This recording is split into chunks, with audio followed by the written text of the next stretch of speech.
Magandang gabi po, Luzon, Visayas at Mindanao.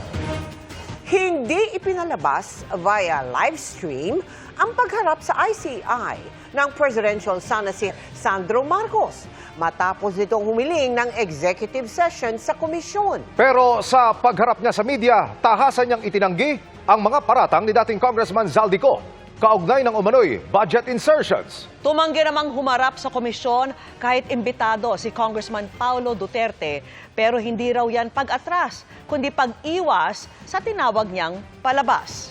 Nakatutok si Joseph Morong. Voluntaryong humarap sa Independent Commission for Infrastructure o ICI si House Majority Leader at Presidential son Sandro Marcos. Idinawit na nakababatang Marcos si dating ako Bicol Party List Representative Zaldico na umano'y may insertion na mahigit 50 billion pesos sa 2023, 2024 at 2025 budget. Pero sa halip na i-live stream ang testimonya niya, humingi ng executive session ng abogado ni Marcos dahil baka may sensitibong impormasyon na lumabas sa pagdinig. There may be critical information that may be elicited from his testimony which may jeopardize or compromise further investigation of this commission.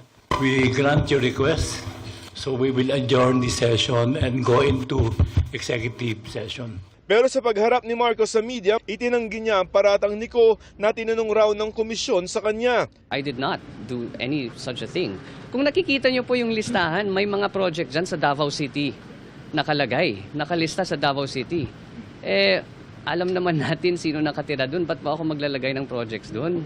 Idinadawit din niko si Pangulong Marcos na siya raw nag-utos ng 100 billion pesos na insertions sa 2025 budget at nagsabi pa umano sa kanya na huwag pigilan ang mga insertion na ito. Sabi ng nakababatang Marcos na sa ICI na raw kung gusto nitong imbestigahan ng kanyang ama. I don't want to speak on behalf of the ICI. Inimbitahan ng ICI si Davao City 1st District Representative Paulo Duterte pero tinanggihan nito ang imbitasyon ng komisyon. Sabi ni Duterte, kinakasangkapan lamang ng Pangulong ICI para pahinain o sirain ang pangalan ni Vice President Sara Duterte, dating Pangulong Rodrigo Duterte at kanilang pamilya para sa 2028 presidential elections. Ang dapat daw imbestigahan ng ICI ay ang Pangulo, kanyang pamilya at si dating House Speaker Martin Romualdez, lalo na mga flood control at infrastructure projects sa Region 1 at 8 mula 2022 hanggang 2025 at taong 2000 hanggang 2025.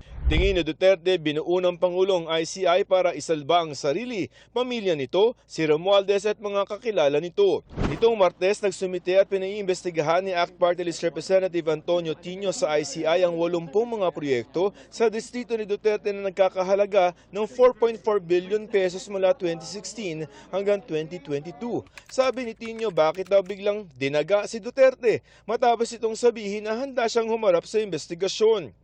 Sagot ni Duterte, hindi raw siya umatras, ayaw lamang niya ng palabas. Hindi raw siya bahagi ng House Appropriations Committee at wala ring kinalaman sa paglalabas ng pondo at pagpapatupad ng mga proyekto. Kaya wala raw siyang nakikitang dahilan para humarap sa ICI.